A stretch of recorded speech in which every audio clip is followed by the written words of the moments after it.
YouTube? Your boy back once again with another sport topic. And today we're going to talk some football, Houston, Texas football. Today, we're going to talk about them primetime Texans. It's about time. We're going to break it down before we get in there. Like I've been telling you before, man, if you're liking the content, make sure you're liking the channel. Make sure you're watching all the videos. You comment all the videos. You liking all the videos. You sharing all the videos on all social media platforms, Instagram, Twitter, Facebook, TikTok, Snapchat, any type of social media platform you use. Make sure you share them same social media platforms. Also, follow me on social media as well. The link in the description below. We still in the race to get the 6,000 subscribers. So you know what that means. I need you to tell a friend, tell another friend, tell another friend, tell another friend, tell some more friends so they can tell some friends and put them on game with the channel, man. So we get the channel growing and growing and growing and growing and growing. Really, really appreciate that. Hey, I can't do it without y'all. I need to get the 6,000 subscribers, but I can't do it without y'all. So I need y'all to like, share, and subscribe, and let's get this channel growing and growing and growing.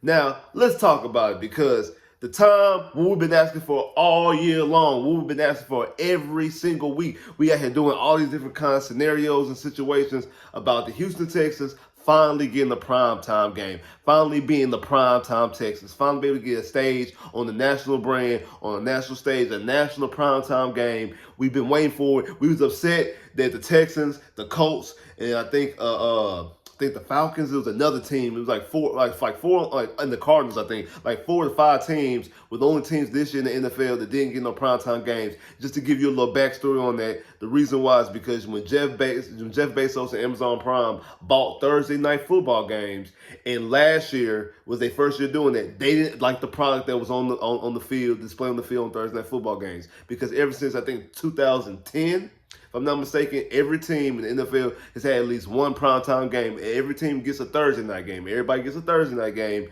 And obviously people get they get the game of the week on Sunday nights. And then also you still got the Monday night games as well. So every NFL team gets a Thursday night game since dating back all the way since 2010. But because Jeff Bezos paid a very high price tag for the Thursday night football package when Amazon Prime had bought it, they had kind of, took it away and things like that. So they wanted this year to give a little bit, I guess, to give more productive. So they only looked at the teams that they thought were going to be good teams or at least had good storylines. And my firm belief is that because the schedule came out after the draft, I feel like what they did was a lot of that schedule, especially from the primetime games, was made before the draft.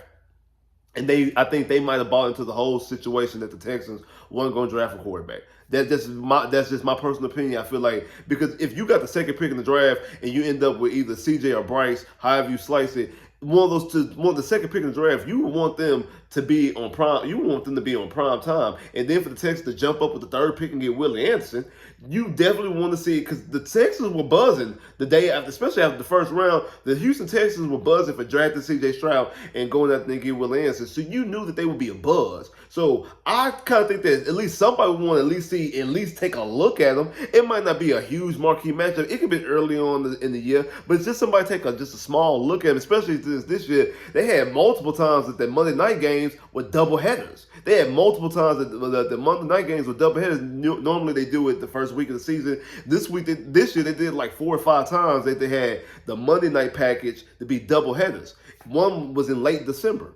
So, mid-December, early December. So, because of that, I thought, hey, the Texans should have gotten the primetime game. But obviously, I feel like that's the reason why is because they bought into the Texans not drafting a quarterback, for one, and two, that the schedule was made before the draft, at least the bulk of the schedule. Maybe not all the games, but the bulk of them, or at least the primetime games, I feel like were decided before the draft, and that's the reason why. Because I don't think if they would have did that after the draft, the Texans wouldn't get no primetime game. The same thing with the Colts drafting with AR. I would have thought that the Texans and the Colts would have gotten some type of love early on in the season if they would have been able to do the schedule after the draft. So that's a sidebar about the whole schedule situation, why the Texans didn't get a primetime game. And you thought, maybe they flexed the Broncos game from a 3 o'clock game to a noon game. I think it gave like 50% of the country a chance to look at the Texans.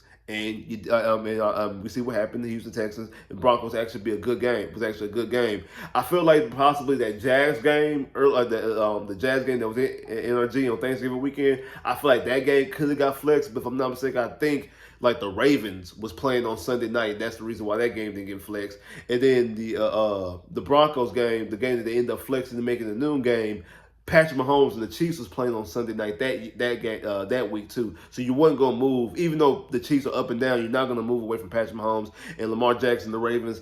You're not gonna move away from them either, unless the team they're playing against was just like ain't got no wins type situation. But that wasn't the case. If I'm not mistaken, I think the Ravens were playing Pittsburgh. So even though Pittsburgh was up and down this year early, especially early on in the season, it's still the Ravens and the Steelers. It's still a marquee matchup.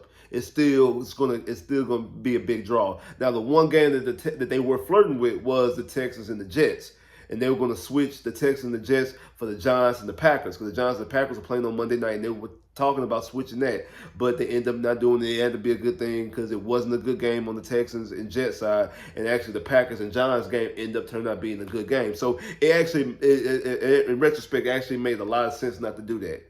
But right now, right here is exactly where you want it. The Houston Texans versus the Indianapolis Colts battling to get in for the playoffs. Last game of the season, and we've been talking about it, especially when we start seeing the Texans and the Colts, like they keep on winning. It looked like that game could potentially decide a playoff battle, a playoff situation. We're like, okay, because it's going to be winner take all, going to go to the playoffs. Now, if the Jags lose. If the Jazz lose on Sunday, the winner of the Texans Colts game is going to end up winning the division.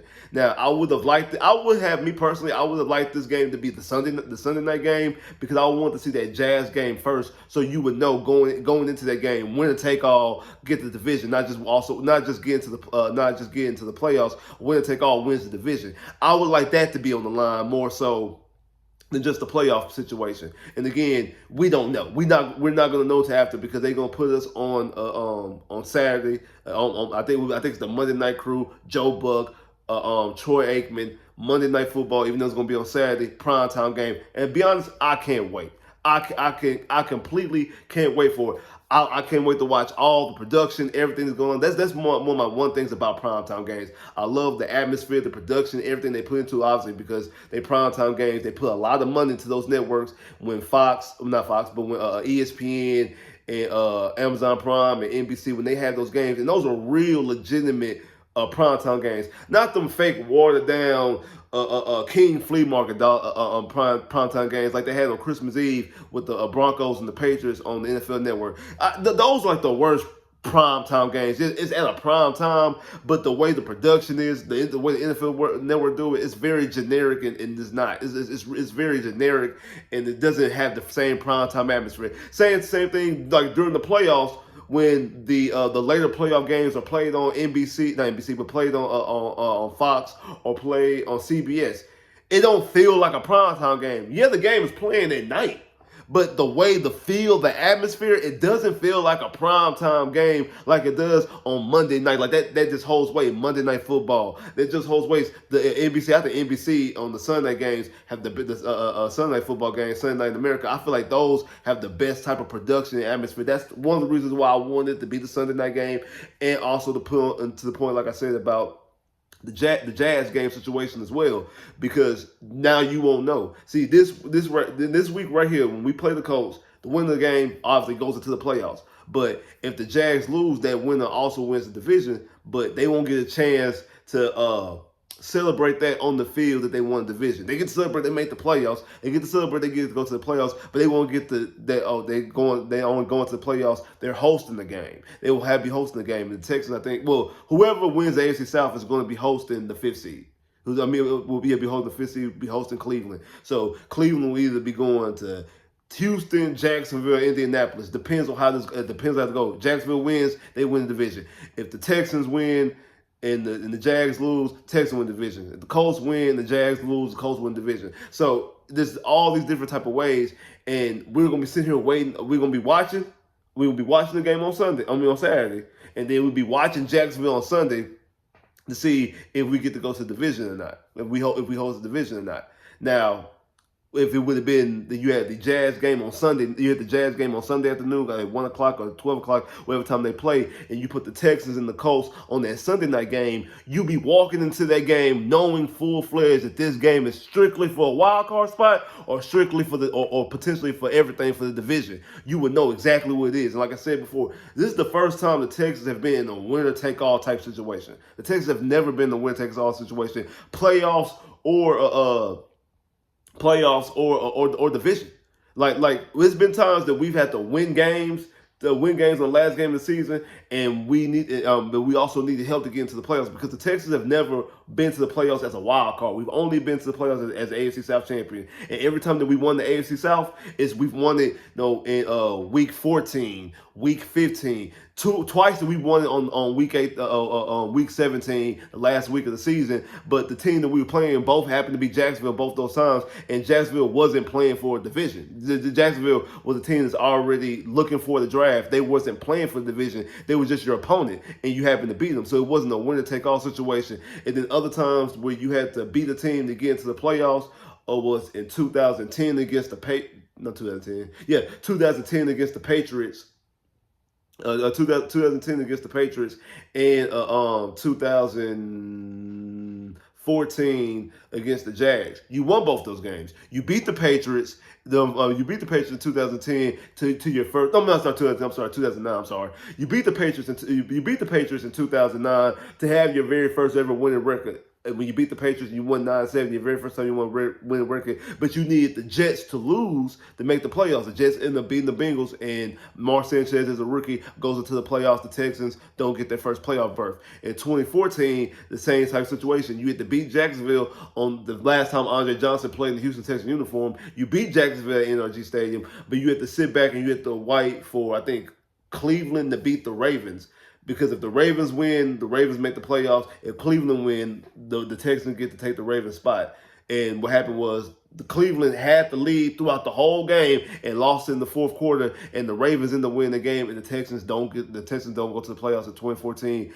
And Bill O'Brien's first year as a head coach, and also Andre Johnson's last time playing as a Houston Texan. We'll be able to change that because now it's all on us. We win, we in. We don't have to wait and watch and do anything else. We win, we in the playoffs. Now we have to sit back and wait and watch and see if we get to host the game at NRG Stadium, but we control what we control. So and then again, it's the first time winner take all. Whoever wins this game, so basically it's like an outside playoff game. Whoever wins this game gets to go to the playoffs, and they put it on prime time because you gotta see CJ Stroud. You gotta see CJ Stroud on prime time. CJ Stroud has not got a chance to play on prime time football yet. Same thing with Willie Anderson, especially now Willie Anderson having this late push right now to be defensive player, defensive rookie of the year, because now him getting 7 sacks, breaking the franchise record for the most sacks as a rookie, having 2 sacks last week on 12 snaps, by the way. He had 2 sacks and only played 12 snaps against the Tennessee Titans.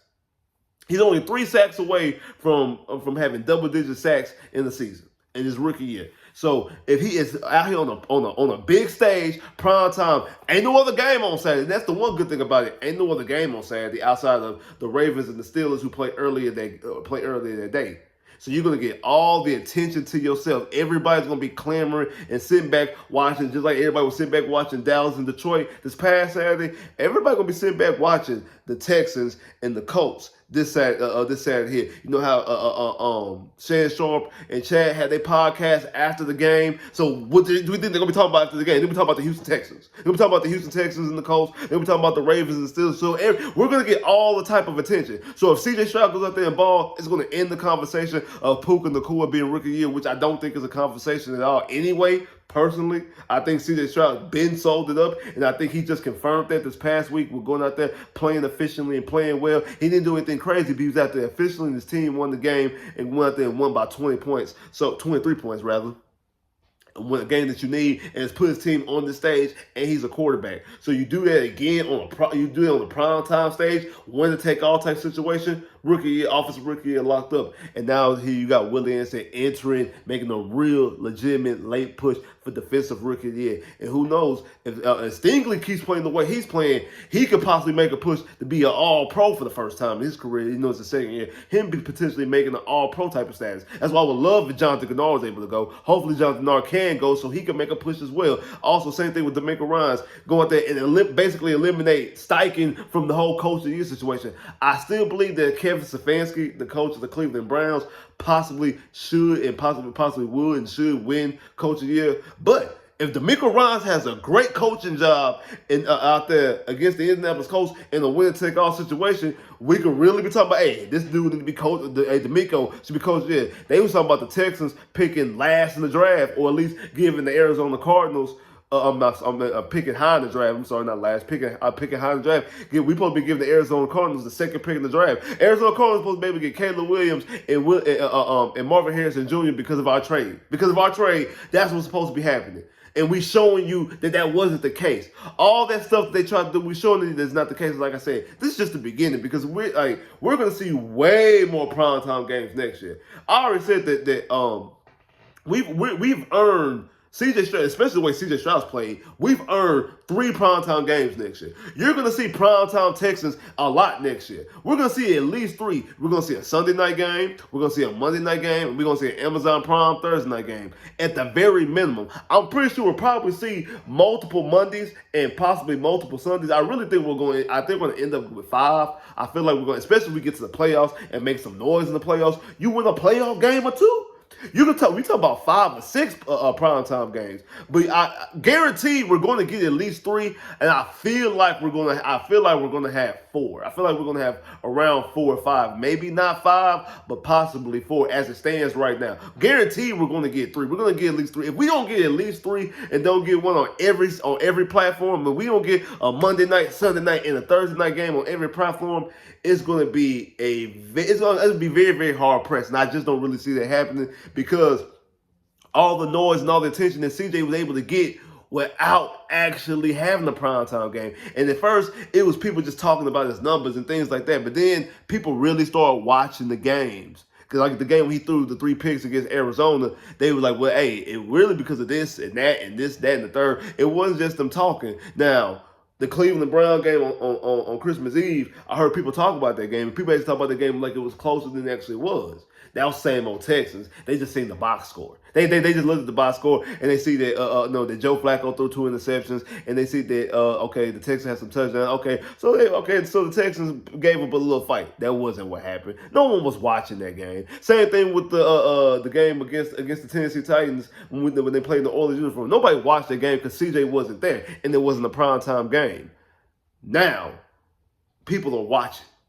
People are going to be watching because number 7 out there. People are going to be watching because number 51 out there. People are going to be watching now. People are going to be watching, and that's the reason why you had to put them on primetime. Because they could have chose not to. They could be like, you know what, okay, the Dolphins and the Bills, we're going to put them as a primetime game. You know, other teams are possibly fighting for seedings because there's other games out there. There's other teams. I think the Packers, they got a win-in situation. The Ravens and the Steelers in the win-in situation. We could put one of them. On prime time. They had to. They could have did some. They could have did something else. They could have put somebody else out there. But they knew that, one, we've been trying to see CJ Stroud all year. And they've been trying to find a way to put CJ Stroud out there all year. It's just, of course, you wasn't going to move on from that Chiefs game because you got Patrick Mahomes. You weren't going to move on from the Ravens and the Steelers because it's the Ravens and the Steelers. And, like, they really want to do the Texans-Jets game, but the week leading up to it, both the Jets got beat bad on, what was it, the Friday night game against the Dolphins. The Texans lost to Jacksonville. The Packers beat on Thanksgiving Day, beat Detroit on Thanksgiving. And I think the Giants in the winning whatever game they was playing too. So they're like, you know what, we'll just stick with it is. And again, it actually ended up being the right decision. It ended up being the right decision because that game wasn't a good game. This game right here, this one right here, Primetime Texans, this one right here is going to be a good one. This one right here is going to be a good one. I can't wait to see it. Been waiting all year for a primetime game, and we finally get to see it. Like, subscribe if you haven't, comment below if you haven't, click that bell, get more videos. I holla.